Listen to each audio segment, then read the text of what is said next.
सोबत या मंचकावर मान्यवर उपस्थित आहे, त्यामध्ये सन्माननीय मिलिंद सुर्वे आयोजक, सो स्नेहल सुर्वे, श्रीयुत अमोल सिंघवी, सन्माननीय ऋषिकेश फडकेजी, सो अमिता गोरे, सो रुपाली गुंडे, अन्य मान्यवर, माझ्यासमोर बसलेले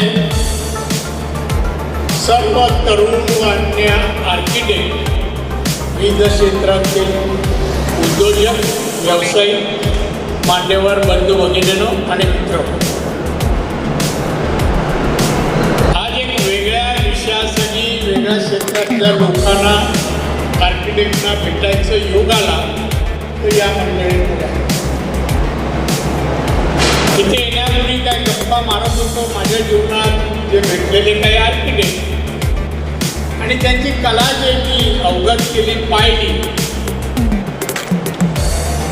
त्यावर काहीतरी तुमच्याशी हितगुज करावं, बोलावं आणि माझ्या अपेक्षा ज्या आहेत, भारत देश आज माननीय नरेंद्र मोदी साहेब यांच्या मार्गदर्शनाखाली जागतिक अर्थव्यवस्थेमध्ये 14व्या क्रमांकावर 4थ्या क्रमांकावर आलेला आहे. काही महिन्यानंतर किंवा वर्षभरात आपण जर्मनीला मागे टाकून 3ऱ्या नंबरवर आपण येणार आहोत. ही भारत प्रगती करत असताना त्यामध्ये महाराष्ट्र कुठे आहे, किती योगदान देतो, महाराष्ट्राचे विविध क्षेत्रातील जनता, लोक या प्रगतीमध्ये कुठे आहेत, कितपत आहेत. देशाच्या अर्थव्यवस्थेत मुंबई 34% हिस्सा उचलते. बजेटमध्ये 47 लाख कोटीचा बजेट आहे इंडियाचा, राष्ट्रीयचा.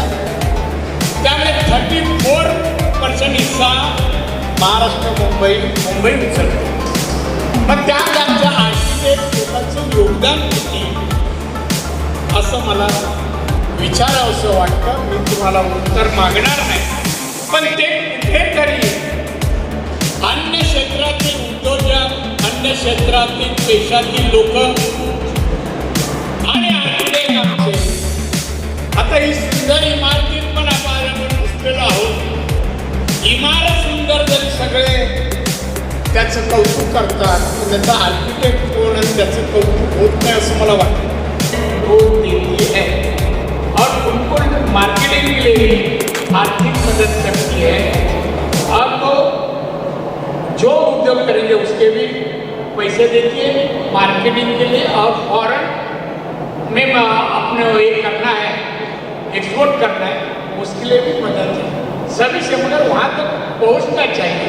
यहाँ बैठ के बोलेगा गवर्नमेंट मदद करेगा, ऐसा नहीं होगा. हमारे जो आर्किटेक्ट है आपका, उसने जाके संबंधित ऑफिस में, कंसल्ट ऑफिस में जाके अपना जो अपेक्षा रखते हैं, बिजनेस के बारे में जो चाहते हैं वो बोलना चाहिए. और किसी को भी इस तरह की मदद चाहिए होगी तो मुझे बोलिए, मैं आपको वहाँ तक पहुँचा.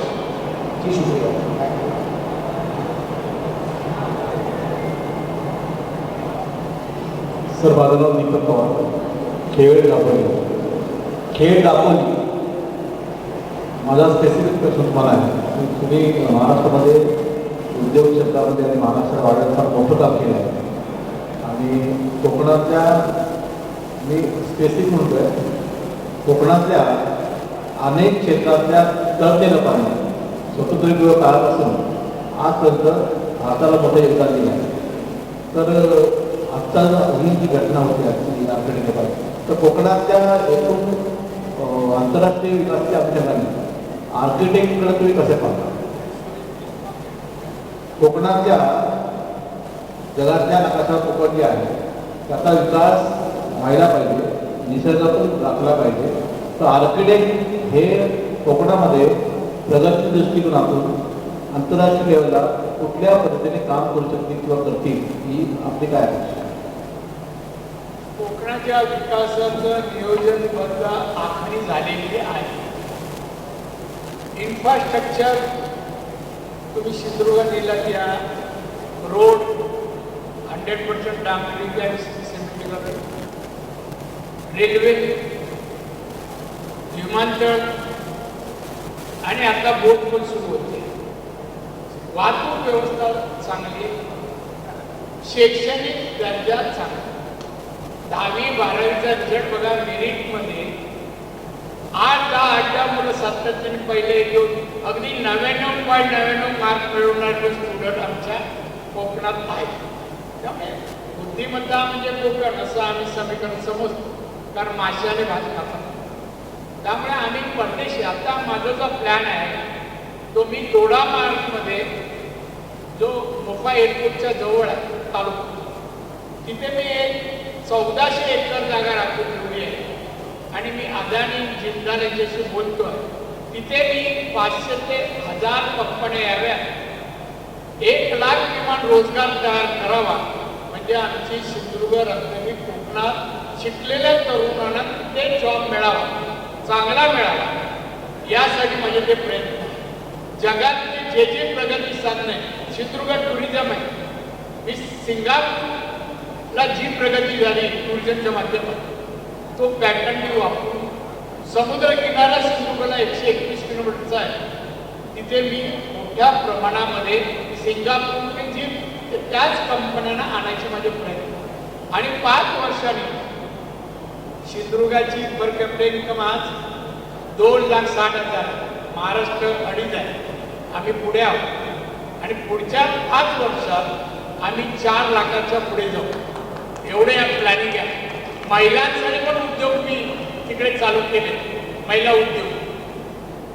न शिकलेल्या महिलांनी आंब्यापासून बाग प्रोडक्ट बनवा, आवळा कॅन्डी करा, असे वेगवेगळी फळं जे कोकणात आहेत, जांभळं सगळं, ते त्यांचे अनेक ठिकाणी. आता जांभळा आहे, डायबिटीजसाठी त्याचं औषध आहे. फणसाची बी, त्याची पावडर अमेरिकेच्या मागणी आहे फार्मास्युटिकलमध्ये, हे पण डायबिटीजला गोळ्या बनवतात. ते कोकम आहे. या सगळ्यांसाठी तिथे त्या ठिकाणी 7 एकरमध्ये महिला उद्योग सुरू केले. महिलांनी यावं, त्यांना मार्गदर्शन दिलं जाईल. इंजिनियर कुलकर्णी म्हणून त्यांनी आम्हाला मशीन बनवून दिले आहे छोट्या छोट्या. इझिलीच्या बचत गटाला 5 लाखापर्यंतच्या मशीनला लोन तिथेच आम्ही देतो. ही जी मी 2,60,000 पर कॅपिटा इन्कम आहे ना, हे या मार्गाने वाढेल. मार्गाने यामध्ये कोकणातल्या जे आर्किटेक्ट आहेत त्यांचा उपयोग तुम्ही कसा करता? सॉरी, आर्किटेक्टचा उपयोग कसा करता? आर्किटेक्टचा बघा, जेव्हा विकास कसा होतो, विदाउट बिल्डिंग, विदाउट हॉटेल, चांगले बंगले, पैसा आला का लोक काय करतात? हा RCC घरं मॅक्झिमम सिंधुदुर्गात तुम्ही हायवेने जा, मग RCC घर कोण बनवतं? आर्किटेक्ट. आज आमच्याकडे जे ते स्थानिक आर्किटेक्ट आहेत त्यांना तिथे प्रॅक्टिस मिळते.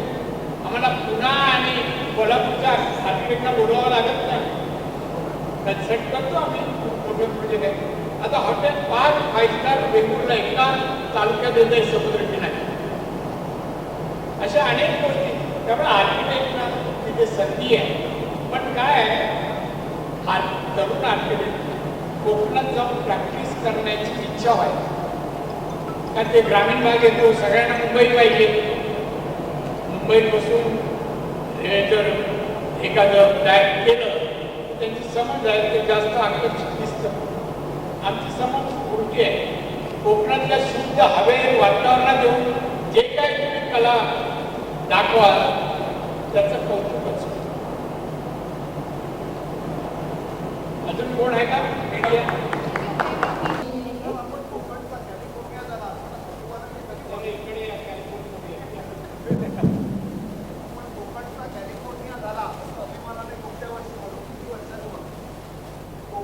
कॅलिफोर्निया झाला हे आपण गेले कित्येक वर्ष ऐकत होतो, पण आता आपण अभिमानाने किती वर्षांनी म्हणू की झाला म्हणून. झाला तुम्ही चला मी कोकणचाच आहे. कॅलिफोर्निया 2-3 वेळा पाहिजे आणि आपण म्हणायच्या पूर्वी कोकणचा कॅलिफोर्निया करू. त्या फक्त त्यांनी काय केलं, डोंगर वाहत आहे तर त्यांनी सजवलं आहे, तयार करून फुलं वगैरे लावून. एवढंच आपलं आपण सगळ्या प्रकारच्या ॲम्युनिटी सिंधुदुर्गात दिलेल्या आहेत. ॲम्युनिटी आता मी माझ्याला हॉटेल येत आहे 5 स्टार, आता 5 येतात 5. आणि तुम्हाला सांगतो सगळ्या प्रकारे पर्यटन असल्यामुळे पर्यटनाला आकर्षित करणारे जे सिंगापूरने ज्या प्रकार केले आम्ही अनुकरण करणार. आणि तुम्ही आता कोकणात येताना कोकणात येतो असं समजू नका, कॅलिफोर्नियामध्ये जातो असं समजून या, मग वाटेल तुम्हाला.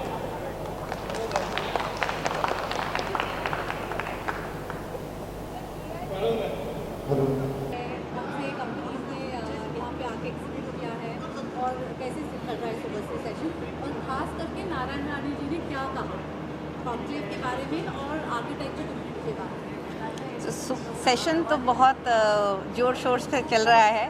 सुबह से बहुत रजिस्ट्रेशंस हैं हमारे पास और बहुत सारे लोग यहाँ पे विज़िट कर चुके हैं. स्टूडेंट्स आ रहे हैं, आर्किटेक्ट्स आ रहे हैं, सीनियर आर्किटेक्ट्स भी आ रहे हैं. तो यहाँ पे जो सेमिनार्स हो रहे हैं वो भी काफ़ी लोग यहाँ पे अटेंड कर रहे हैं, जहाँ पे करियर अलग अलग करियर्स के बारे में बात कर रहे हैं. देन मेंटोर सेशंस है जहाँ पे 1-on-1 इंटरेक्शन हो रहे हैं. तो जो मेंटोर सेशन हम लोग ने 30 मिनट प्लान किए थे वो और एक्सटेंड हो रहे हैं क्योंकि स्टूडेंट्स के पास बहुत क्वेश्चंस हैं और मेंटोर्स भी बहुत इंटरेस्टिंगली उसे आंसर कर रहे हैं. और लोग आर्की वर्क में देख रहे हैं, जहाँ पे आर्किटेक्ट्स का वर्क डिस्प्लेड है वो भी देख रहे हैं.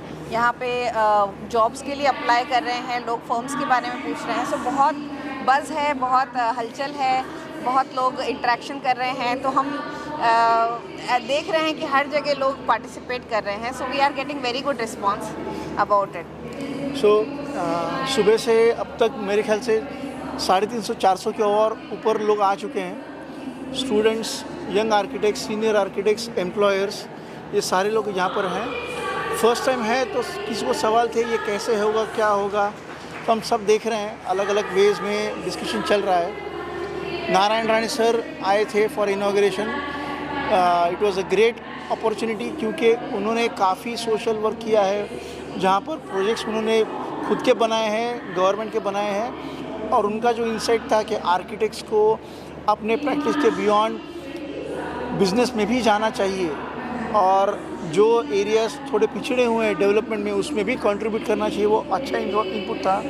उन्होंने ये भी कहा है कि अगर कोई आर्किटेक्ट्स को कोई बिज़नेस शुरू करना है, उन्हें कुछ हेल्प चाहिए through government, he will personally look into it through MSME projects जहाँ पर स्टेट गवर्नमेंट, सेंट्रल गवर्नमेंट की हेल्प हो सकती है. So that is a very encouraging thing. उन्होंने ये भी कहा है कि अगर आपका कोई फोरम है जो आपके ग्रीवेंसेस रेज करना चाहता है तो वो भी वो रेज करेंगे through the correct channels. So it is a very encouraging thing कि a senior politician and MP comes and helps and blesses us with his presence and offers this help to help the profession. So I would like all the architects to come together. It's just a beginning. So treat this as just a start. Use the platform to put up, use it in the way it is being offered. Post your jobs, post your projects, talk to each other, interact, help each other out, and use this forum that is there to help the profession. There are many people who are ready to help you, like Mr. Narayan Rani is there. So like him, there are many people who are ready to help, but we have to ask for help or we have to raise those issues. So let's use this platform to raise those issues.